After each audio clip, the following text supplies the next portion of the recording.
Hello guys. आज हम बात करने जा रहे हैं इक्विपोटेंशियल सरफेस की। ठीक है। जो इक्विपोटेंशियल सरफेस होता है वो एक ऐसा सरफेस होता है जहाँ पे पोटेंशियल हर एक पॉइंट के ऊपर सेम रहता है। तो उस सरफेस को हम क्या कहते हैं? Equipotential surface. फॉर एग्जांपल, अगर सपोज मेरे पास ये कोई एक सरफेस है, ठीक है, और इसका पोटेंशियल हर एक पॉइंट के ऊपर, चाहे यहाँ पे निकाल लें, चाहे यहाँ पे निकाल लें, चाहे यहाँ पे निकाल लें, कहीं पे भी निकालो, तो पोटेंशियल जो है अगर इसका सेम है, हर एक पॉइंट के ऊपर पोटेंशियल क्या है, अगर इसका सेम है, तो इस सरफेस को मैं क्या कहूँगा? इक्विपोटेंशियल सरफेस कहूँगा। Okay. So how you can define the equipotential surface? Equipotential surface is that surface equipotential surface is that surface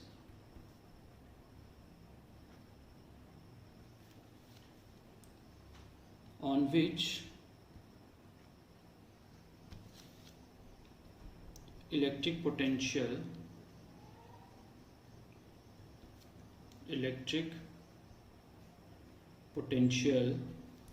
is same everywhere. Okay.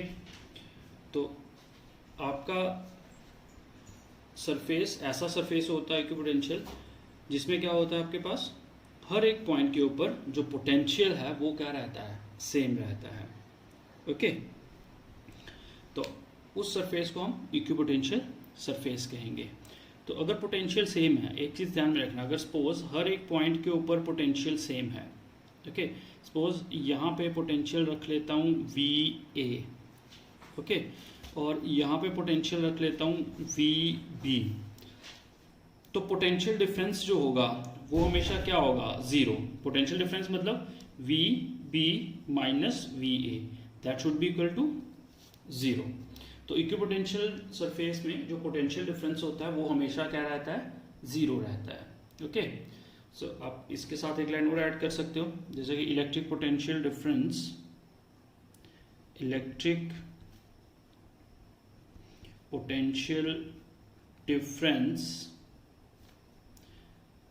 Between any two points on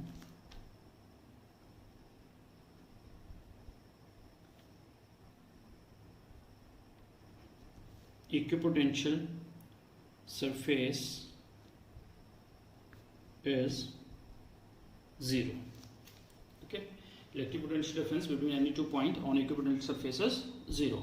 तो आपका जो potential difference होता है equipotential surface के ऊपर वो हमेशा क्या रहता है? जीरो रहता है। ओके, क्लियर है ये चीज? तो this is your definition of equipotential surface. Now we will discuss the formation of equipotential surfaces. Equipotential surfaces की कुछ फॉर्मेशंस होती हैं, वो अलग अलग फॉर्मेशंस जो है वो हम डिस्कस कर लेते हैं। नाउ द फॉर्मेशन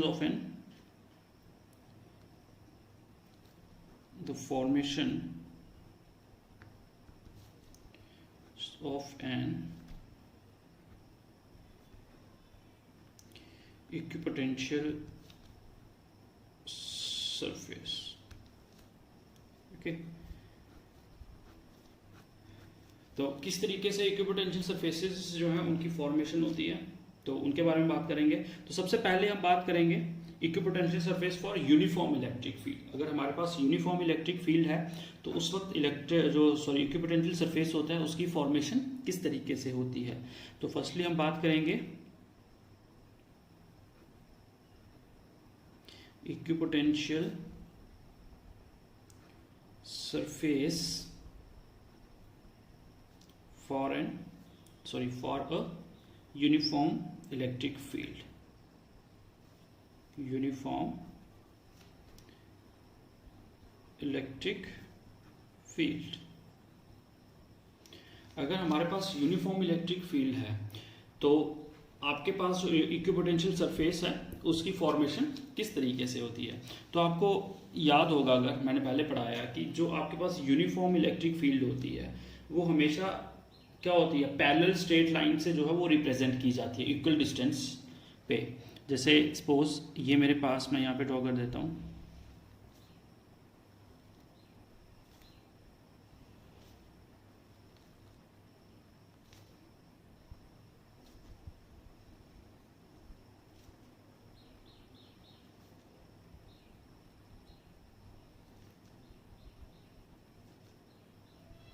ये हमारे पास जो अभी क्या है, यूनिफॉर्म इलेक्ट्रिक फील्ड, ठीक है ना। यूनिफॉर्म इलेक्ट्रिक फील्ड को हम पैरेलल लाइंस से ही क्या करते हैं, रिप्रेजेंट करते हैं, ठीक है, और इक्वल डिस्टेंस पे होती हैं वो।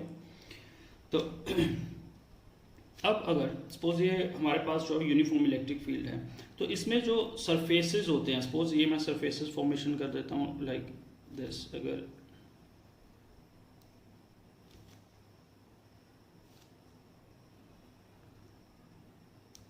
एक सरफेस ये है, ठीक है, सिमिलरली इस तरीके से ही हमारे पास ये दूसरा सरफेस है, ठीक है, वैसे ही थर्ड सरफेस भी ड्रॉ कर लीजिए, ठीक है, ये आपके पास थर्ड सरफेस है, ठीक है। तो अब यहाँ पे क्या हम कंसीडर करते हैं कि इस प्लेट, पूरी प्लेट का पोटेंशियल V1 है, यहाँ पे इसका V2 है, इसका क्या है V3 है। ये फर्स्ट सरफेस रख लीजिए, ये सेकंड सरफेस है और ये क्या है, थर्ड सरफेस है।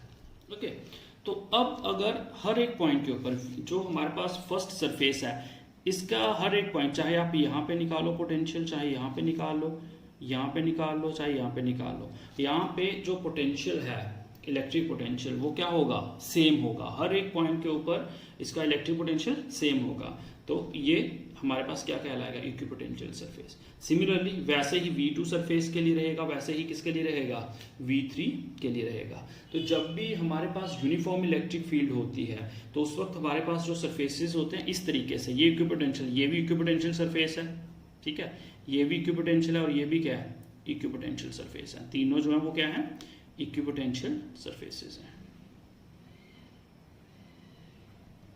इक्विपोटेंशियल सरफेसेस, ठीक है, क्योंकि हर एक सरफेस पे पोटेंशियल जो है वो क्या है, सेम है, चाहे हम फर्स्ट सरफेस की बात करें, चाहे सेकंड की बात करें और चाहे थर्ड की बात करें।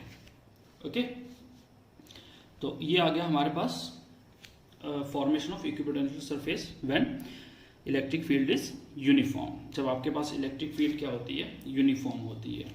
क्लियर है ये चीज। ओके, अब हम सेकंड बात करेंगे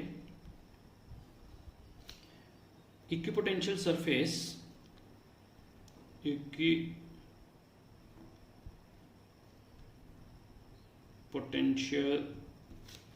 surface for an isolated point charge, ठीक है। तो equipotential surface for an isolated point charge, तो अगर यहाँ पे तो यूनिफॉर्म फील्ड थी, ठीक है, उसके लिए हमने बात कर ली। अब वो कहते हैं कि अगर एक सिंगल पॉइंट चार्ज हो, आइसोलेटेड पॉइंट चार्ज हो आपके पास, तो उस वक्त जो फॉर्मेशन है इक्विपोटेंशियल सरफेस की वो कैसे होगी। तो अब हम वो जो है वो डिस्कस करने जा रहे हैं।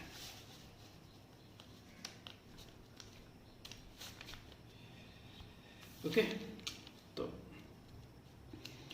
चलिए अब हम बात करेंगे equipotential surface for an isolated point charge. अब अगर सपोज, चलिए मान लेते हैं कि ये हमारे पास एक पॉइंट चार्ज है, ठीक है, प्लस Q। अब आपको पता है कि पॉइंट चार्ज है तो इसकी फील्ड चारों तरफ होगी और इसकी फील्ड जो हमेशा क्या रहती है, सर्कुलर, ठीक है। तो अगर सपोज एक फील्ड ये बनेगी, ठीक है, उसके बाद सेकंड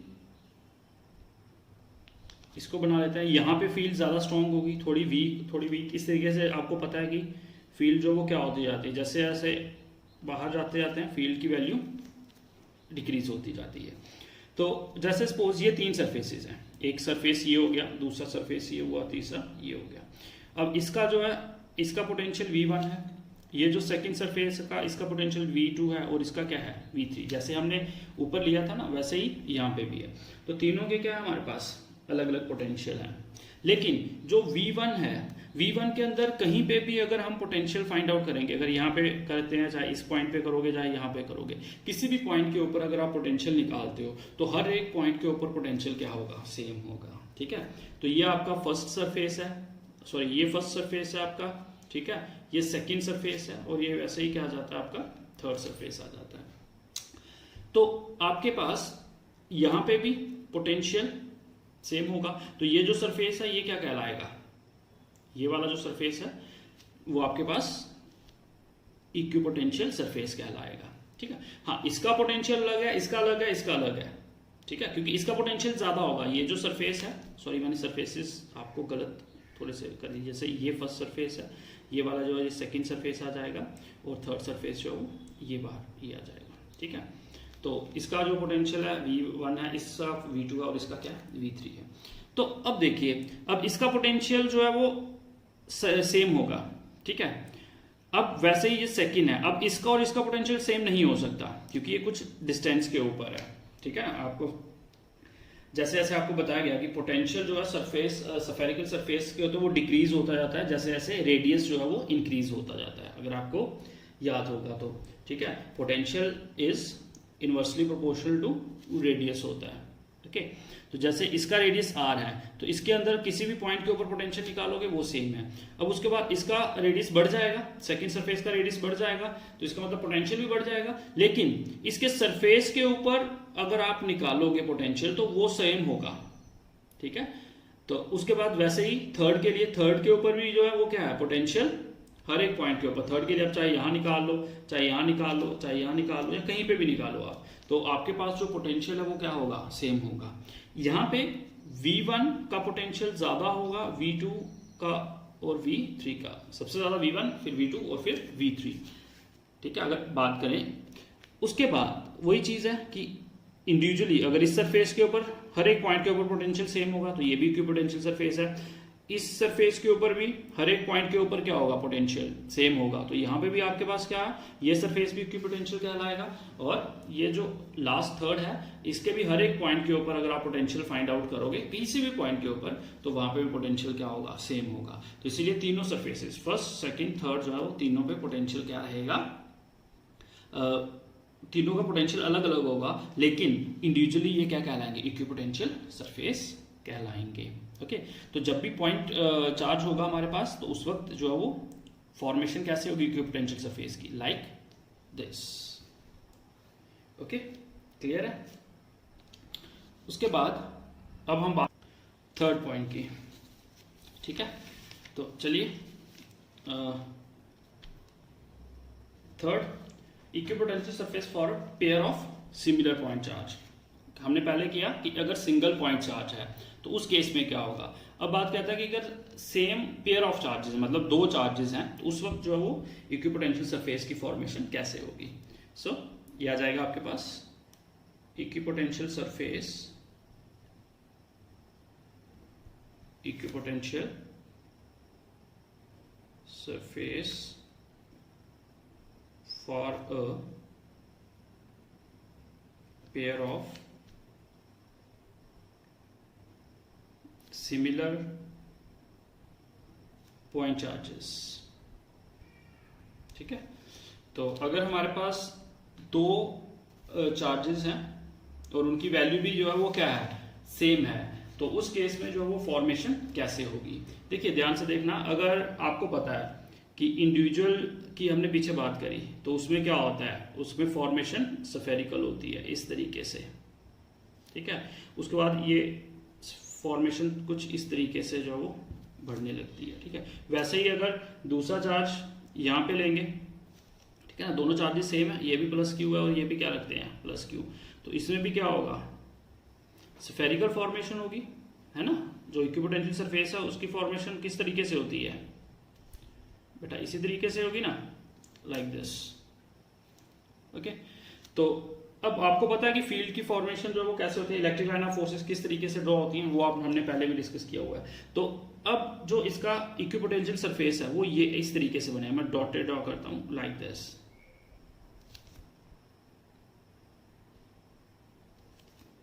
ठीक है, ऐसे।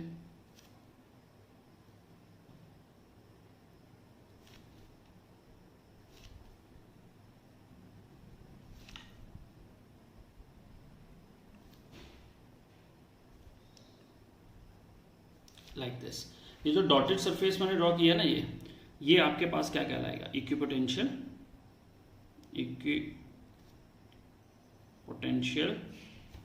सरफेस कहलाएगा। ओके, तो याद रखना जब भी कभी क्या होगा हमारे पास दो जो है वो चार्जेस होंगे ऑफ सेम वैल्यू, तो उस केस में जो है वो इक्विपोटेंशियल सरफेस की फॉर्मेशन ऐसे, ये जो आउटर लाइन ड्रॉ करिए ना, इस तरीके से जो है वो ड्रॉ होता है, इस तरीके की फॉर्मेशन जो है वो होती है। ठीक है, अब हम बात करेंगे last 4th point, for dipole. अगर हमारे पास क्या है, डाइपोल है, तो उस केस में हमारे पास जो फॉर्मेशन है इक्विपोटेंशियल सरफेस की वो कैसे होगी। ठीक है, तो डाइपोल के केस में भी अगर आपको याद होगा, हमने इलेक्ट्रिक लाइन ऑफ फोर्सेस को भी उसमें डिस्कस किया था। ठीक है, तो चलिए डाइपोल में क्या होता है, दो इक्वल और अपोजिट चार्जेस होते हैं, तो उन्हीं की बात करेंगे। तो हमारे पास आ जाएगा इक्विपोटेंशियल सरफेस, सरफेसेस कुछ भी लिखिए आप, for an electric dipole, for an electric dipole. Okay, अगर इलेक्ट्रिक डाइपोल है तो उस केस में किस तरीके से फॉर्मेशन होगी। देखिए हमारे पास जो उस केस में भी क्या होगा, चार्जेस तो इंडिविजुअली होंगे, जैसे सपोज ये नेगेटिव चार्ज है ना, और ये क्या है, पॉजिटिव चार्ज है। ठीक है, अब अगर इंडिविजुअली देखें तो इंडिविजुअली भी क्या होगा, आपके पास जो सरफेस की फॉर्मेशन होगी वो इस तरीके से होती है, स्फेरिकली होगी, लाइक दिस। ठीक है, वैसे ही यहां से क्लोज होती जाएगी, यहां से थोड़ी ओपन होती जाती है। ठीक है, जैसे इलेक्ट्रिक लाइन ऑफ फोर्सेस में हमने बात करी थी, लाइक दिस। ठीक है, उसी तरीके से इसमें भी हमारे पास क्या होगा, जो नेगेटिव है, नेगेटिव के केस में भी लाइक दिस। ओके, इसमें इस तरफ से क्लोज होता है और फिर आउटवर्ड्स जो है वो क्या होता जाता है इसका,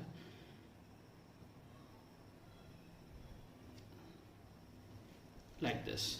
ठीक है, तो अब देखिए जो जो सरफेसेस बन रहे हैं ये सारे, ये है, ये है, ये सारे क्या है, इक्विपोटेंशियल सरफेसेस हैं। ठीक है, तो वो भी क्या होंगे, स्फेरिकल होंगे, इक्विपोटेंशियल सरफेस। ठीक है, वैसे ही इसका भी अगर देखेंगे तो ये भी क्या होंगे, इक्विपोटेंशियल सरफेस होंगे। तो आपको पता है कि जो इलेक्ट्रिक लाइन ऑफ फोर्सेज हैं उनकी फॉर्मेशन तो इस तरीके से रहती है, ये तो आपको पता ही होगा, ये हमने पहले भी ड्रॉ करा है, पॉजिटिव से नेगेटिव की तरफ, लाइक दिस। फिर उसके बाद जो है ये इंक्रीज होती जाती हैं इस तरीके से, ऐसा ही होता है। ठीक है, लाइक दिस।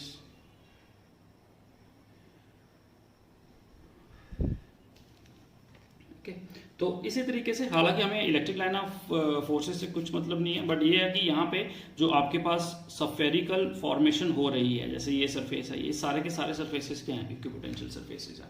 तो याद रखिएगा कि डाइपोल के केस में जो हमारे पास फॉर्मेशन होती है किसकी, इलेक्ट्रिक इक्विपोटेंशियल सरफेसेस की, वो इस तरीके से होती है। ओके, क्लियर है। So this is all about the equipotential surface. Okay, now we will discuss some properties of equipotential surfaces. तो चलिए प्रॉपर्टीज जो है इक्विपोटेंशियल सरफेस की उनके बारे में बात कर लेते हैं। तो सबसे पहली जो प्रॉपर्टी आती है हमारे पास इक्विपोटेंशियल सरफेस की, वो क्या कहती है, कहती है no work is done in moving a test charge from one point to another point in an equipotential surface. कि इक्विपोटेंशियल सरफेस में अगर सपोज ये हमारे पास चलो मैं पहले प्रॉपर्टी को लिख देता हूँ, फिर डिस्कस करते हैं इसको। No work is done in moving a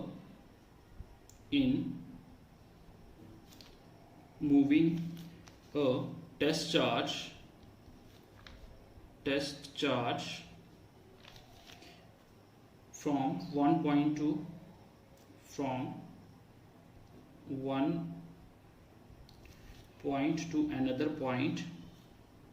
to another point on an equipotential surface.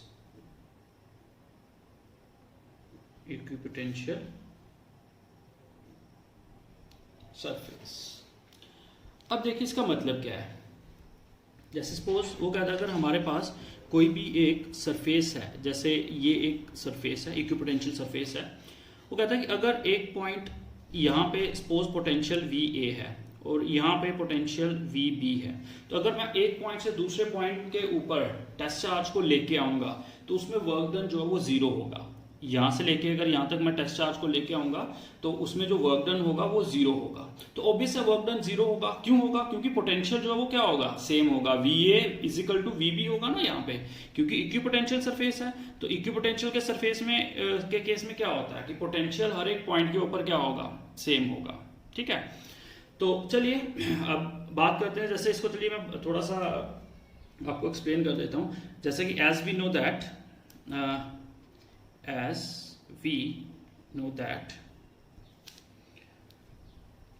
VV minus VA potential, electric potential को ऐसे लिखते हैं, क्या होता है? Work upon test charge. बेटा अगर याद होगा इलेक्ट्रिक पोटेंशियल में हमने ये चीज डिस्कस करी थी, ये इलेक्ट्रिक पोटेंशियल का ही फार्मूला है। Electric potential is equal to work done upon test charge.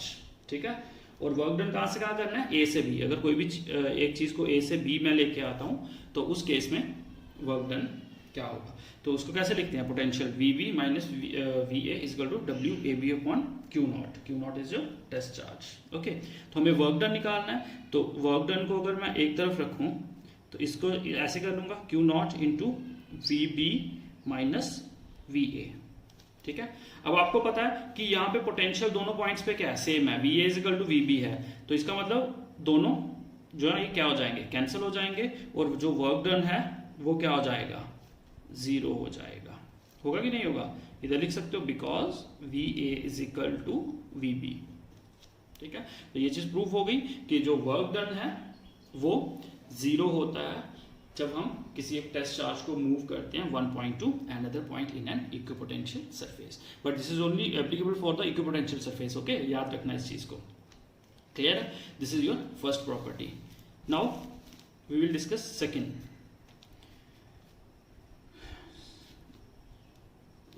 Property. Okay, second property क्या कहती है? The electric field is perpendicular to the equipotential surface. The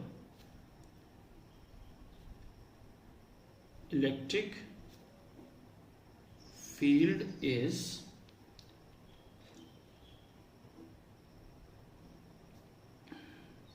perpendicular to the equipotential surface।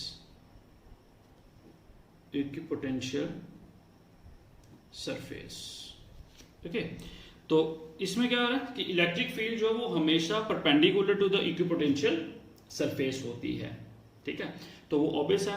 अगर कोई भी हमारे पास फील्ड, मैंने जब आपके पहले बात करी थी, जो सबसे पहले आपको मैंने फॉर्मेशन बताई थी, उसमें देखा था कि अगर इलेक्ट्रिक फील्ड इस तरीके से है, ठीक है, तो हमारे पास जो सरफेस था वो क्या था? परपेंडिकुलर था, लाइक दिस, ऐसे करके। फील्ड जो है वो ऐसे करके आ रही है, ठीक है, इस तरीके से, और सरफेस ऐसे है। तो हमेशा जो इलेक्ट्रिक फील्ड होती है वो perpendicular to the equipotential surface होती है। ओके, तो चलिए इसको मैं थोड़ा सा आपको समझा भी देता हूँ, प्रूफ करके भी इसका मैं बता सकता हूँ आपको। कि जैसे आप जानते हो, as we know that work done upon test charge is equal to किसके बराबर होता है? ये अभी लिखा मैंने, ये VB माइनस VA ए। ओके, और जो पोटेंशियल होता है बेटा, पोटेंशियल को मैं ऐसे भी लिख सकता हूँ, ये मैंने आपको पीछे बताया, is equal to V B minus V A, क्या आपका पोटेंशियल डिफरेंस है। ठीक है, तो इसको हम ऐसे भी लिख सकते हैं पोटेंशियल डिफरेंस को, ई डॉट डी आर, ये पीछे डिस्कस किया हुआ है पोटेंशियल डिफरेंस को हमने। ठीक है, तो पोटेंशियल डिफरेंस को हम इस तरीके से भी लिख सकते हैं। ओके, अब आपको पता है कि इक्विपोटेंशियल सरफेस है, तो इक्विपोटेंशियल सरफेस है तो वर्क क्या होगा, जीरो। ये हमने फर्स्ट प्रॉपर्टी इसकी डिस्कस करी थी कि वर्क जो है इक्विपोटेंशियल सरफेस में क्या होता है, जीरो होता है, 1 पॉइंट टू अनदर। तो अब एज वर्क डन इज, अच्छा ये चीज ध्यान से देख लेना जिसको नहीं पता चली, कि जो पोटेंशियल होता है, जो पोटेंशियल डिफरेंस है बेटा, पोटेंशियल डिफरेंस को हम ये लिखते हैं E dot D R. Okay, E is your, E क्या आपके पास इलेक्ट्रिक फील्ड होती है। ठीक है, और डी आर जो है वो आपके पास स्मॉल सरफेस होता है, जस्ट स्मॉल सरफेस एलिमेंट कह सकते हो आप। तो as D W is equal to zero, work done जो वो क्या होता है कि पोटेंशियल सरफेस के उसमें जीरो होता है। तो अगर ये जीरो हो गया तो ये पूरा जीरो हो गया, तो आपके पास ये वाली इक्वेशन कैसे बन जाएगी, E dot D R is equal to zero. ठीक है, यहां से मैं इधर इस तरफ आऊंगा, E dot D R is equal to zero, क्योंकि ये पूरा जीरो हो गया तो इसके प्लेस पे जीरो आ गया। अब डॉट प्रोडक्ट है, तो डॉट प्रोडक्ट को मैं ऐसे लिख सकता हूं, ई डी आर कॉस थीटा।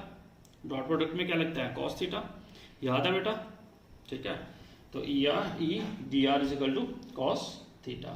तो अब हमें वैल्यू किसकी निकालनी है, कॉस थीटा की निकालनी है। ठीक है, तो इसका मतलब अगर मैं इसको ऐसे लिखूं, ये इधर जाएगा जीरो, तो इधर लिखते हैं cos theta is equal to zero. So theta is equal to कितना होगा, 90 डिग्री, क्योंकि कॉस 90 जो वो क्या होता है, जीरो होता है। तो ये देख रहे हो थीटा जो है वो कितना है, 90 डिग्री है। किस किस के बीच में, ई और डी आर के बीच में। E is electric field, D is your equipotential surface. ठीक है, तो इन दोनों के बीच में जो एंगल है वो कितना है, 90 डिग्री है, मतलब परपेंडिकुलर है। तो यहां से ये चीज क्लियर हो जाती है कि electric field is perpendicular to the equipotential surface. Clear है ये चीज। तो सेकंड प्रॉपर्टी जो है वो भी हमारी जो वो प्रूफ हो गई यहाँ पे। उसके बाद हम चलते हैं नेक्स्ट थर्ड प्रॉपर्टी। ओके, तो चलिए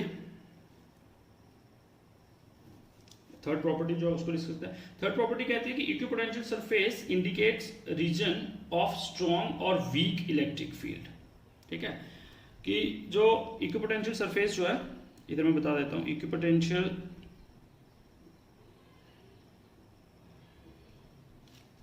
surfaces indicates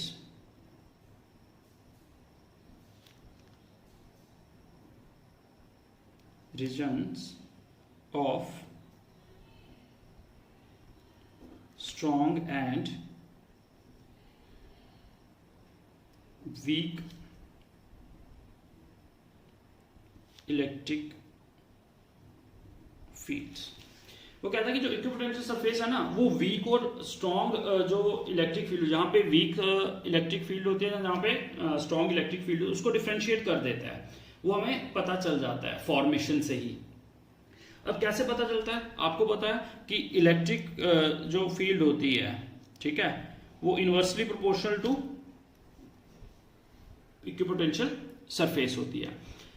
तो जहां पे इलेक्ट्रिक फील्ड ज्यादा होगी, ठीक है, जैसे मैंने ये पीछे फॉर्मेशन आपको समझाई थी, जब दो इक्विपोटेंशियल सरफेसेस होते हैं तो उस केस में क्या होता है, नियरेस्ट जो है वो आपके पास जब जो फील्ड होती है, जब सर्कल्स होते हैं वहां पे लाइक दिस, अगर कोई भी एक पॉइंट चार्ज है, जैसे ये पॉइंट चार्ज है, ठीक है, अब इसकी फॉर्मेशन ऐसे होती है, ये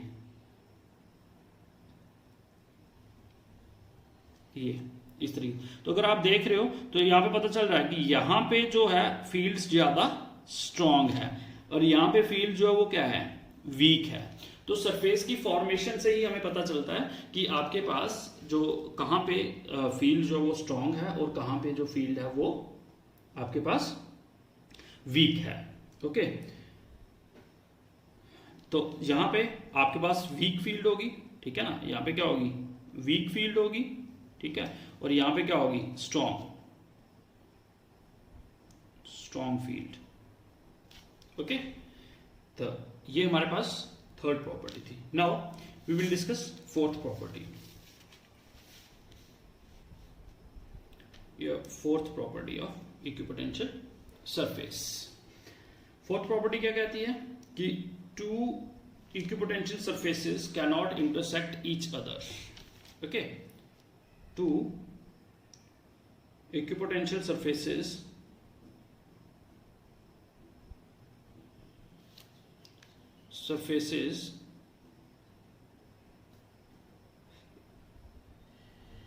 cannot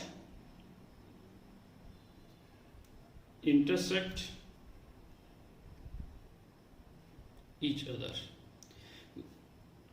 वो कहते हैं कि दो जो हमारे पास इक्विपोटेंशियल सरफेसेस होते हैं ना, वो आपस में कभी भी इंटरसेक्ट नहीं कर सकते। क्यों नहीं कर सकते?